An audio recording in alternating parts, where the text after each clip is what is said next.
अस्सलाम वालेकुम, welcome to another video. और क्रिकेट की दुनिया से बड़ी खबर यह है कि पाकिस्तान में जब भी कोई अच्छा काम करने जाता है ना, तो हम पाकिस्तानी खुद ही उसके दवाले हो जाते हैं, उसके खिलाफ हो जाते हैं। सारे मिलकर जो है ना उस चीज को खत्म करने की कोशिश करते हैं क्योंकि यहां पर कोई भी नहीं चाहता कि पाकिस्तान क्रिकेट की बेहतरी हो। अब जो मैं खबर आप तक लेके आया हूं वो सुनकर आपको भी थोड़ा सा अफसोस होगा, थोड़ी सी हैरानी होगी कि आखिर क्यों जब कोई परफॉर्म करना चाहता है वो परफॉर्म करने नहीं दिया जाता। पीसीबी मैनेजमेंट क्या पहले सोई होती है? क्या ये फ्रेंचाइज मालिकान पहले सोए होते हैं? जब वो आ जाते हैं, प्लेयर्स खेलते हैं, परफॉर्म करते हैं, फिर आपको याद आता है कि ओले इसका ये काम तो अभी होने वाला रहता था, इसकी ये बात तो अभी हुई नहीं थी।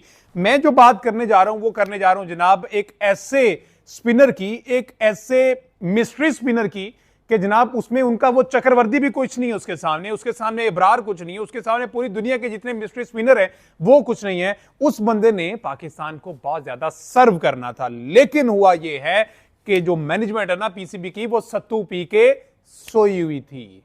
पीसीबी ने उस पर काम करना, पीसीबी ने एहसान उल्लाह को जाया कर दिया, पीसीबी ने आप कहो तो शाहीन अफरीदी को जाया कर दिया, पीसीबी ने नसीम शाह को जाया कर दिया। ये वो लोग हैं जो इंजरी के बाद वापस आए और अच्छे से कर नहीं पाए। पीसीबी ने सईद अजमल को जाया कर दिया, पीसीबी ने मोहम्मद हफीज को जाया कर दिया उनके एक्शन की वजह से। तो स्पिनर की चूंकि बात हो रही, तो मैं जिसका नाम अभी लेने जा रहा हूं आप मानेंगे कि वो बहुत ज्यादा अंडररेटेड है, वो बहुत ज्यादा डिजर्व करता है, उसका इकोनॉमी रेट बहुत ज्यादा है। उसने पिछले सीजन में बहुत अच्छा परफॉर्म किया, उसने अभी के 2 मैचेस में बड़ा अच्छा परफॉर्म किया। तो जनाब उस बंदे का नाम है Usman Tariq, the mystery spinner. अच्छा, स्टार्ट में मुझे भी ऐसा लगा कि जनाब इसका एक्शन जो है ना वो लीगल नहीं है। वो आता है, वो रुकता है और वो फिर रिलीज करता है बॉल। अब बैटर को यह नहीं समझ आता कि इसके रिलीज करने पे मैंने रुकना है, जाना है, क्या करना है। रनअप लिया, आया, रुका, बॉल रिलीज किया। जो रुकने के और रिलीज करने के दरमियान जो टाइम होता है ना, बैटर वहां पर कंफ्यूज हो जाता है। और ये कोई भी दुनिया में ऐसा बैटर नहीं है जो इस चीज की प्रैक्टिस कर सके अनटिल अनलेस उसको नेट सेशन में उस तरह की बॉलिंग करवाई जाए, रुक कर बॉलिंग कराई जाए, ताकि उसकी टाइमिंग बेहतर हो सके कि मैंने कब बल्ला आगे लाना है, ये बॉल अंदर आएगा, रीड इसको किस टाइम पे करना है, बॉल बाहर जाएगा तो इसको किस तरह से करना है। तो उस्मान तारिक जो कि एक असासा था, एक एसेट है, वो काम करेंगे। अच्छा, पिछले सीजन में ना इनका एक्शन ना हाईलाइट हुआ, पिछले सीजन में इनका एक्शन रिपोर्ट हुआ, उन्होंने काम किया और कुछ बेहतरी आई, दोबारा से आ गए। पिछला सीजन इनका बड़ा अच्छा गुजरा, इस सीजन का पहला मैच भी बड़ा अच्छा रहा। इकोनॉमी क्योंकि इनकी बहुत बेहतर है, विकेट नहीं लेते लेकिन बैटर को डिसीव करते हैं, डिस्टर्ब करते हैं। टी20 क्रिकेट में डॉट बॉल करना विकेट लेने से कम मार का नहीं है, ठीक है। डॉट बॉल करना, जितनी फास्ट क्रिकेट हो चुकी है ना, डॉट बॉल करना क्रिकेट में एक बहुत बड़ी अचीवमेंट है, क्योंकि आजकल बॉलर्स को पर ओवर 12-14 रन आम है, और वो इस चीज को कोई ये नहीं समझता कि मुझे बहुत ज्यादा फेंटी पड़ी है, उसको कहते हैं कि शुगर करो कि 20 नहीं टप गए, ठीक है।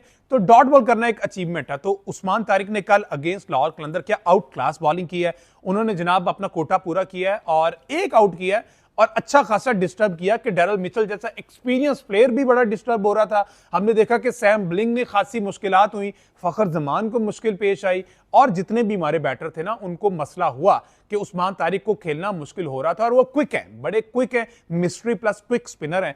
तो पीसीबी ने ये एक और स्पिनर जाया कर दिया। जब सईद अजमल पर पीक टाइम आया, प्राइम टाइम आया, तो उनका एक्शन जो है वो रिपोर्ट हुआ और उसको इलीगल करार दे दिया गया, ठीक है। क्योंकि 2011 का वर्ल्ड कप आपको याद होगा कि सईद अजमल कहता मैंने तो किया इधर था, ये इधर कैसे हो गया, तो पूरी दुनिया परेशान थी। टेक्नोलॉजी की मदद से सचिन तेंदुलकर को बचाना पड़ा। तो इसी तरह अब उस्मान तारिक जो उभरता हुआ एक मिस्ट्री स्पिनर था, जिसमें अब वो चक्रवर्ती वो किसी चक्कर में नहीं आना था, अपना हमारा अबरार उससे सीखने में खासी उसको हेल्प मिलनी थी। लेकिन हुआ यह है कि अगेन उनका एक्शन रिपोर्ट हो गया है। अब देखना यह है कि रिपोर्ट होने के बाद क्या वो वापस कम बैक कर पाएंगे, क्या वापस उसको बेहतर अंदाज में वो कर, क्योंकि एक नेचुरल एक्शन होता है, उसको इंप्रूव करना, उससे हट के बॉलिंग करना एक बॉलर के लिए खासा मुश्किल होता है। सईद अजमल पीक टाइम पे अपने ओरिजिनल एक्शन के साथ थे, जब उनसे एक्शन चेंज करवाया गया तो सईद अजमल जो है ना वो उस तरह से परफॉर्म नहीं कर पाए। हफीज का एक्शन चेंज हुआ, वो परफॉर्म नहीं कर पाए। इसी तरह अब इनका एक्शन चेंज होने जा रहा है, तो ये भी अल्लाह करे परफॉर्म करे, मेहनत करे,